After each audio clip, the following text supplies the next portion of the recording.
বিশ্বাস করুন আপনি, আমি কোথাও পালাবো না, কিন্তু পঞ্চমীর বাপ যায় ওদিক পালে সাপের পেছনে একা ছুটলো। যদি কোনো বিপদ হয় আমাকে একটিবার দেখতে যেতে দিন, আমাকে একটিবার দেখতে যেতে দিন। আমি শুনেছি, আমি এখানে শুনেছি তিনি বাবা নীলকণ্ঠের নাম করছেন। যদি তার কোনো বিপদ হয় আমাকে একটিবার যেতে দিন, মা ঠাকুরন, আমি কোথাও পালাবো না, দোহাই আপনার। কোথায় যেতে দেবো না?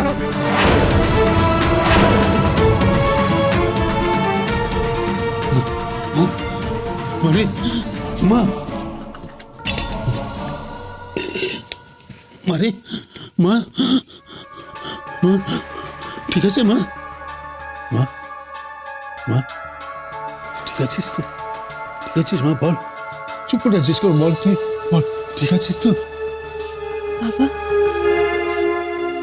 তুমি এখানে কেমন করে এলে?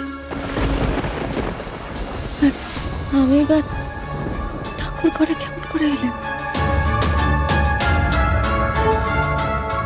তবে কি সব অবস্থার কথা পঞ্চমীর কিছুই মনে নেই? ও বাবা, বাবা হ্যাঁ, হ্যাঁ। বুঝলেন যে তুমি যে আমার ফোনে করেছিলে আমার মুখ আর কোনোদিনও দেখবে না, ওরে বাবা। আর বাবা, তুমি তুমি এনাদের বাড়িতে কেমন করে এলে? তুমি তো এনাদের বাড়ি, রাস্তার পথঘাট কিছু তো চেনো না, তাহলে এখানে কেমন করে এলে? হ্যাঁ, উত্তর দাও না বাবা। হ্যাঁ, কেমন করে এলে, কেমন করে এলে এখানে? তুই শান্ত হ মা, তুই শান্ত হ। হ্যাঁ, একটু শান্ত হ মা, আমি সব কইব তোর, পরে সব কইব তোর, তুই শান্ত হ। শান্ত হবো কেমন করে? আমার তো কিছু মনে পড়ছে না। আমি তো এখানে ছিলাম না, আমি আমার ঘরখানায় ছিলাম। চোখ খুলে দেখি ঠাকুর ঘরে। মাঝখানে কি হলো না হলো কিছু তো মনে পড়ছে না। আমি এখানে কি করে এলাম? কে আনলো আমারে? হ্যাঁ, ও বাবা, আমার কিচ্ছু মনে পড়ছে না। কিছু মনে পড়ছে না। কেন কেন কেন এমন হচ্ছে বাবা? কেন এমন হচ্ছে আমার সঙ্গে? হ্যাঁ? জানো তো বাবা, আমার সঙ্গে না আগেও এমনটাই হয়েছে। মাঝে মাঝে জ্ঞান হারিয়ে ফেলছি, তারপর চোখ খোলার পর কিছু মনে থাকছে না আগের কথা, কিছু মনে থাকছে না। আবার কেন হচ্ছে বাবা? থাক, এসব কাজ থাক মা, এসব কথা থাক, ওসব কথা ভুলে যা। এসব নিয়ে আর মাথা ঘামাস নি, ঠিক আছে? এসব নিয়ে আর মাথা ঘামাস নি। ঘামাবো না? তুমি কি করছো বাবা? আমার শেষ যা মনে আছে, আমি আমার ঘরখানায় ছিলাম, সেখানে ধোঁয়া ঢুকেছিল। তারপর আমার শরীরখানা খুব অস্থির করছিল, মাথাখানা চিমচিম করছিল। আর তারপর তারপর তারপর কি হলো আমি না আর কিছু মনে করতে পারছি না। কিচ্ছু মনে পড়ছে না আমার। বাবা, তুমি জানো? হ্যাঁ, তুমি জানো কি হয়েছিল? কওনে আমাকে কও। হ্যাঁ, কি হয়েছিল? কওনে বাবা, কওনে কি হয়েছিল আমার সাথে? আমার তো কিছু মনে পড়ছে। চুপ কর, আর কথা কইবি না, একদম চুপ কর। কেউ করতে শুনে ফেলবে। এসব কথা আমি জ্ঞান নিনি, আর কাউকে বলে ওইসব কথা কইবি না।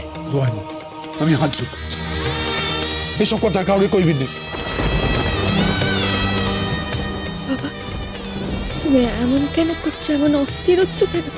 আর কাতর হয়ে পড়ছো কেন তুমি? কি উত্তর দেবো মেয়েটারে? যা আমি দেখেছি, যা আমি শুনেছি, তা তো কিছুতেই পঞ্চমীরে জানাতে পারবো না। বাবা নীলকণ্ঠের অসীম দয়া, পঞ্চমীর কিছু মনে নেই, নইলে যে কি সর্বনেশ হয়ে যেত। মনে পড়ানোও যাবে না, কিছুতেই মনে পড়ানো যাবে না। বাবা, ও বাবা, ও বাবা, কথা কইছো না কেন? কথা কইছো না কেন তুমি?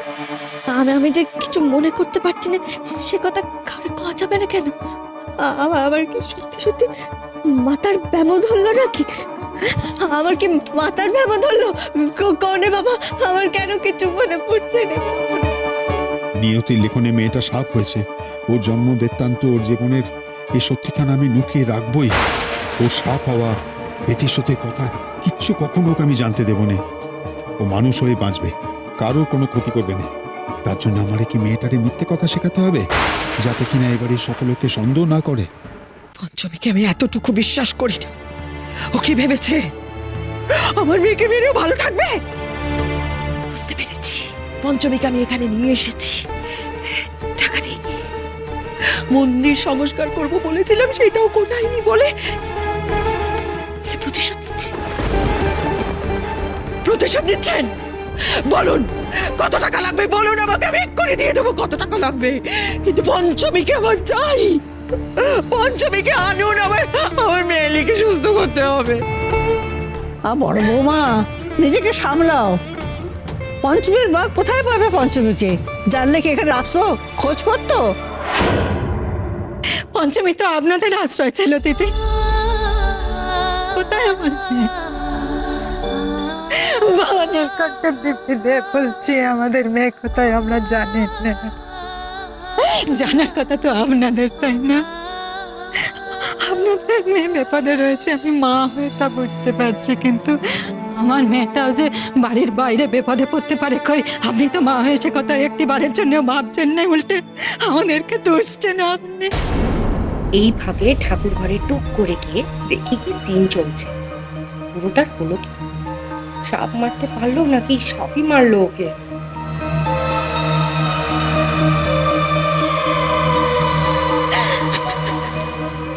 না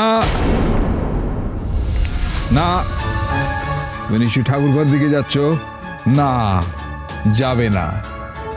কেন গুরুদেব? একটা ব্যাপার খেয়াল করেছো? যখন ওই ঠাকুর মশাই পঞ্চমীর পোষা সাপ খুঁজতে ঠাকুর ঘরের দিকে এগোতে শুরু করলেন, তখন একদল সাপ আমাদের পথ রোধ করে দাঁড়িয়েছিল, যাতে আমরা ঠাকুর ঘরে পৌঁছতে না পারি। কেন? তাই তো। কেন গুরুদেব? আমার মনে হচ্ছে সাপের দল জোট বেঁধেছে। ওরা আমাদের বিরুদ্ধে চক্রান্ত করেছে, গাঢ় চক্রান্ত। পয়মন্তী, আমার একটা কথা শুনে দেখতে পারো। আমার এখন মনে হচ্ছে যে পঞ্চমীর বাবা মা হয়তো পঞ্চমীকে নাও লুকিয়ে রাখতে পারে। পঞ্চমীর ইতিমধ্যে কোনো ক্ষতি করে দিয়েছে হয়তো সাপ, যাতে পঞ্চমী কোনোদিন কোনোভাবে কিঞ্জল বা তার পরিবারকে সাপের হাত থেকে বাঁচিয়ে তুলতে না পারে।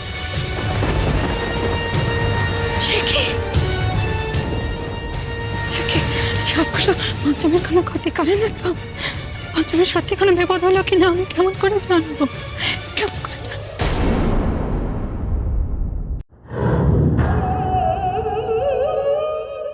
আমি বলছি, তুই আর কোনো কথা কইবি না পঞ্চমী। তুই শুধু তোর বাবার মাতার দিব্যি দিয়ে প্রতিজ্ঞা কর মা। তোর সাথে সেই রাতে কি হয়েছে তুই কাউরে কইবি না। এতক্ষণ যে তুই কোথায় ছিলি সেটাও যে তোর মনে নেই, সে কথাও তুই কাউরে কইবি না। আমি যা কইলাম তার কোনো অন্যতা করিস না মা। শোন, আমার দিকে তাকা আমার দিকে। তোরা জিজ্ঞেস করবে যে তুই কোথায় গেছিস, তুই কইবি যে তুই কইবি যে সেই রাতে তোর বাপ মায়ের জন্য তোর মন কেমন করছিল, তাই তুই গায়ের দিকে রওনা হয়েছিল। তারপর পথ ভুলে গিয়ে তুই কোথায় যেন হারিয়ে যাচ্ছিস। পথে ঘুরতে ঘুরতে ভাগ্যের জোরে আমার আর তোর মায়ের ট্যাক্সিটা দেখতে পেয়ে তুই তার পেছনে দৌড়ে থাকবি। তারপর পেছনে দৌড় দিয়ে তুই বাড়ির মধ্যে ঢুকে গেছিস, তাই তোকে কেউ দেখতে পাইনি। আমার ছেলে মেয়েকে বিপদের মধ্যে ছেলে দিয়ে তুমি কোথায় পালিয়ে গেছিলে বলো? ও যেহেতু চলে এসেছে, নিশ্চয়ই মেলি দিদিকে বাঁচিয়ে নিতে পারবে। পঞ্চমীর মায়ের মৃত্যুর প্রতিশোধ নিতে এবার আসছে বিষধর চিত্রা। পঞ্চমী, মা যা বলছে এটা সত্যি? আপনি সত্যি পালিয়ে যাচ্ছিলেন? হ্যাঁ, আমি পালিয়েছিলাম বাবু। পঞ্চমী